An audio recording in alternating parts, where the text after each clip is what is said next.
समतेचे विचार रुजवणाऱ्या सर्व महामानवांना त्रिवार अभिवादन करतो।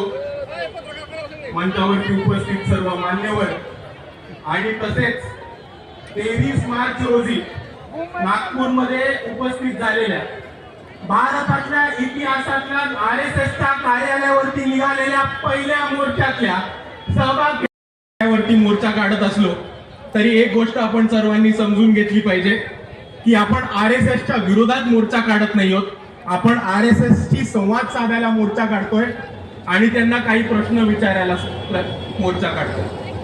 आणि आपलं म्हणणं एवढंच सोपं आहे की आता जी सरकार स्थापन झाली, आता जे पंतप्रधान आहेत त्यांना RSSनी सत्तेत बसवलेले आणि आता जे पंतप्रधान आहेत ते जेफ्री एप्स्टीन फाईल मध्ये त्यांचं नाव आल्यामुळे त्यांचे हात हे दगडाखाली आलेले।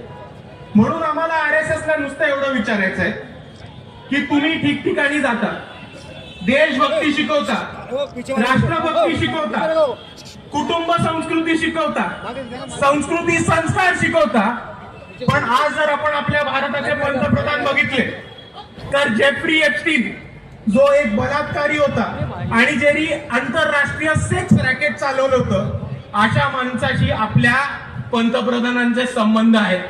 तर असे संबंध असणं तुमच्या कुटुंब व्यवस्थेत बसतं का, तुमच्या कुटुंबी संस्कृतीत बसतं का आणि तुमच्या संस्कारांशी मान्य आहे का, हे आम्हाला सांगा। हा प्रश्न विचारायला आज RSSच्या कार्यालयावरती आपण मोर्चा काढलेला आहे।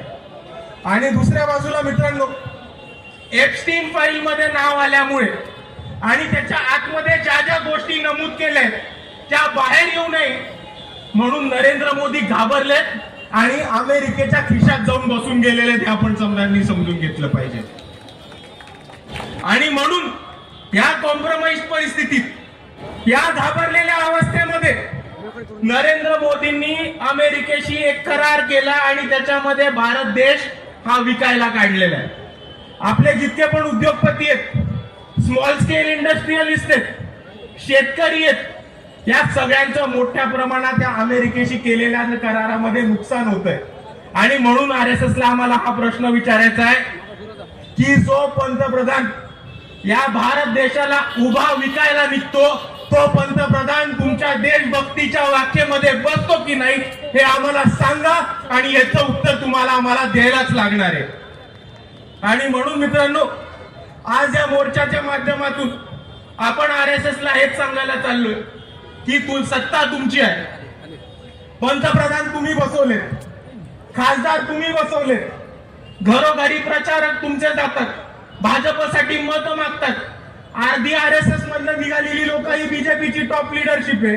आणि तेवढंच नाही तर पंतप्रधान तुमच्या इकडे येतात, शस्त्रपूजा करतात आणि सरसंघचालकांच्या पाया सुद्धा पडून जातात। आणि म्हणून आम्ही RSSला एवढंच सांगतो की 5 वर्ष सत्ता तुमची आहे, सत्ता तुमच्याकडेच राहणार आहे, पण या देशातल्या मुळी पळवणाऱ्या, एका बलात्काराशी संबंध ठेवणाऱ्या आणि या भारत देशाला उभा विकणाऱ्या पंतप्रधानाला तुम्ही पाठिंबा देणार आहात का तुम्ही सच्चे देशभक्त बनून या पंतप्रधानाला हटवणार आहात, एवढं आम्हाला सांगा। आम्ही तुमच्या उत्तराची वाट बघतो। एवढं म्हणून मी माझे 2 शब्द थांबवतो। जय भीम, जय संविधान।